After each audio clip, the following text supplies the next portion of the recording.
Grimm's Complete Fairy Tales, The Brothers Grimm. The King's Son Who Feared Nothing. There was once a king's son who was no longer content to stay at home in his father's house, and as he had no fear of anything, he thought, I will go forth into the wide world. There the time will not seem so long to me, and I shall see wonders enough. So he took leave of his parents and went forth, and on, from morning till night, and whichever way his path led, it was the same to him. It came to pass that he got to the house of a giant, and as he was so tired, he sat down by the door and rested. And as he let his eyes roam here and there, he saw the giant's playthings lying in the yard. These were a couple of enormous balls, and ninepins as tall as a man. After a while, he had a fancy to set the ninepins up, and then rolled the balls at them, and screamed and cried out when the ninepins fell, and had a merry time of it. The giant heard the noise, stretched his head out of the window, and saw a man who was not taller than any other man, and yet played with his ninepins. "Little worm," cried he, "why are you playing with my balls? Who gave you strength to do it?"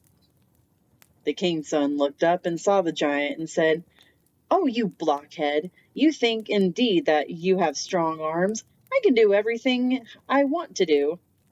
The giant came down and watched the bowling with great admiration, and said, "Child of man, if you are one of that kind, go and bring me an apple of the tree of life." "What do you want with it?" said the king's son. "I do not want the apple for myself," answered the giant, "but I have a betrothed bride who wishes for it. I have traveled far about this world and cannot find the tree." "I will soon find it," said the king's son, "and I do not know what it is to prevent me from getting the apple down." The giant said, "You really believe it to be so easy? The garden in which the tree stands is surrounded by an iron railing, and in front of the railing lie wild beasts, each close to the other, and they keep watch and let no man inside." "They will be sure to let me in," said the king's son. "Yes, but even if you do get into the garden and see the apple hanging to the tree, it is still not yours. A ring hangs in front of it, through which anyone who wants to reach the apple and break it off must put his hand, and no one has yet had the luck to do it." "That luck will be mine," said the king's son. Then he took leave of the giant, and went forth over mountain and valley, and through plains and forest, until at last he came to the wondrous garden. The beasts lay around about it, but they had put their heads down and were asleep.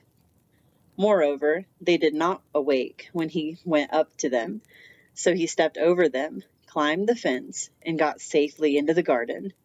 There, in the very middle of it, stood the tree of life, and the red apples were shining upon the branches.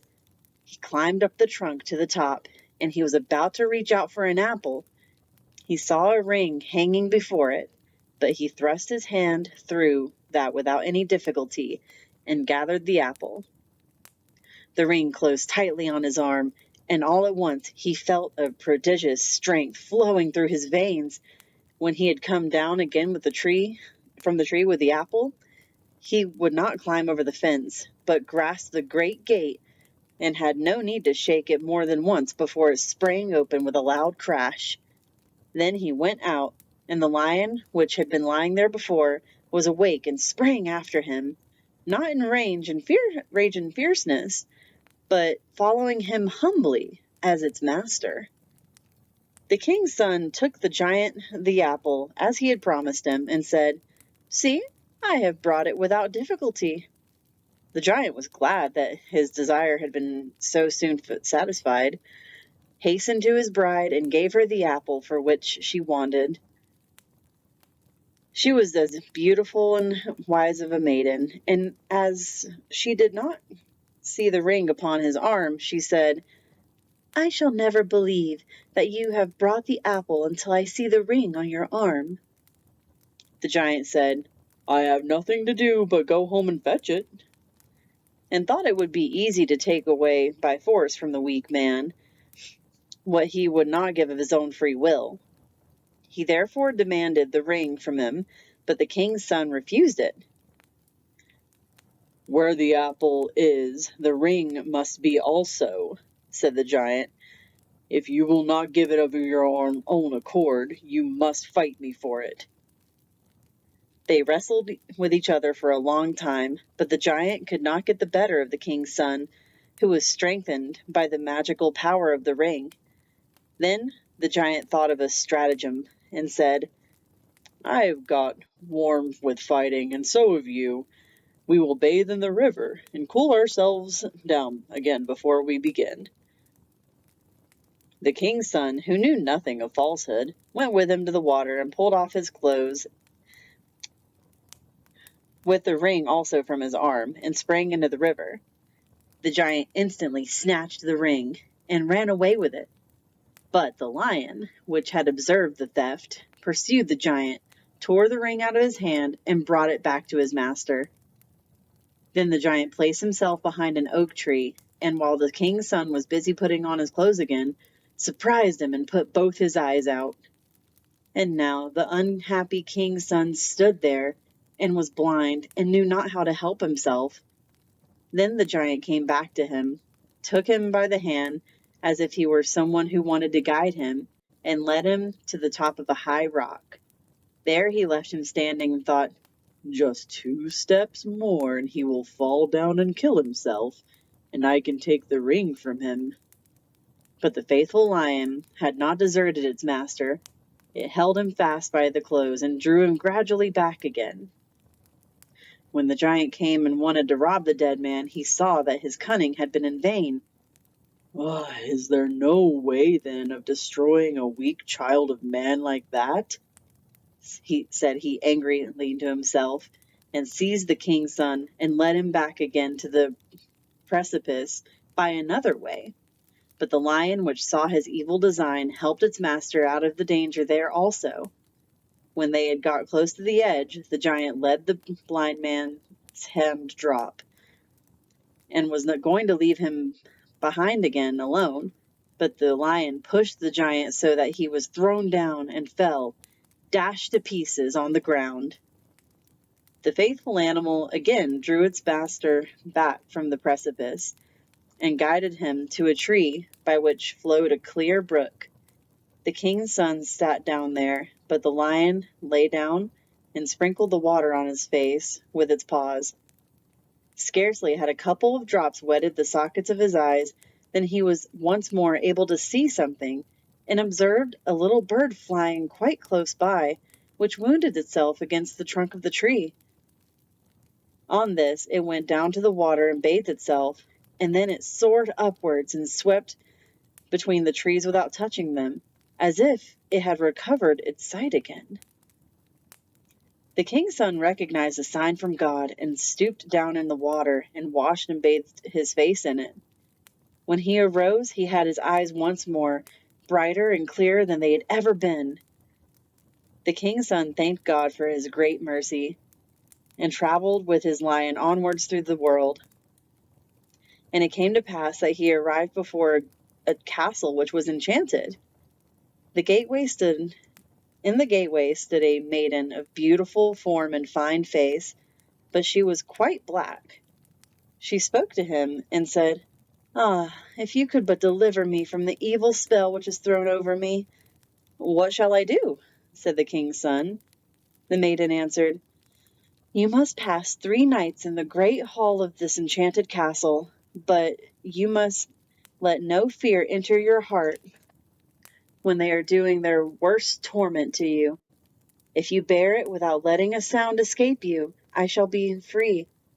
Your life they dare not take." Then said the king's son, "I have no fear. With God's help, I will try it." So he went gaily into the castle, and when it grew dark, he seated himself in the large hall and waited. Everything was quiet, however, till midnight, when all at once a great tumult began, and out of every hole and corner came little devils. They behaved as if they could not see him, seated themselves in the middle of the room, lighted a fire, and began to gamble. When one of them lost, he said, "It is not right. Someone is here who does not belong to us. It is his fault that I am losing." "Wait, you fellow behind the stove, I am coming," said another. The screaming became still louder, so that no one could have heard it without terror. The king's son stayed sitting quite quietly and was not afraid, but at last let the little devils jumped from the ground and fell upon him. And there were so many of them that he could not defend himself from them. They dragged him up on the floor, pinched him, pricked him, beat him, and tormented him, but no sound escaped from him. Towards morning they disappeared, and he was so exhausted that he could scarcely move his limbs. But when day dawned, the Black Maiden came to him. She bore in her hand a little bottle that held the water of life, with which she washed him, and he at once felt all the pain depart and new strength flow through his veins. She said, "You have held out successfully for one night, but 2 more lie before you." Then she went away again, and as she was going, he observed that her feet had become white.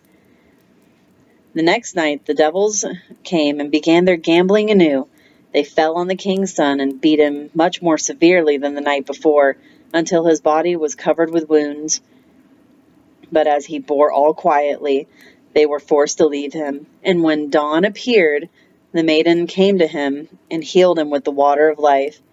And when she went away, he saw with joy that she had already become white to the tips of her fingers. And now he had only 1 more night to go, but it was the worst. The hobgoblins came again. "Are you there still?" cried they. "You shall be tormented till your breath stops." They pricked him and beat him and threw him here and there and pulled him by the arms and legs as if they wanted to tear him to pieces, but he bore everything and never uttered a cry. At last the devils vanished, but he lay fainting there and did not stir, nor could he raise his eyes to look at the maiden who came in and sprinkled and bathed him with the water of life. But suddenly he was freed from all pain and felt fresh and healthy as if he had been wakened from sleep. When he opened his eyes, he saw the maiden standing by him, snow white and as fair as day. "Rise," said she, "and swing your sword 3 times over the stairs, and then all will be delivered." And when he had done that, the whole castle was released from enchantment, and the maiden was a rich king's daughter. The servants came and said that the table was already set in their great castle, and dinner was served up. Then they sat down and ate and drank together, and in the evening the wedding was solemnized with great rejoicings.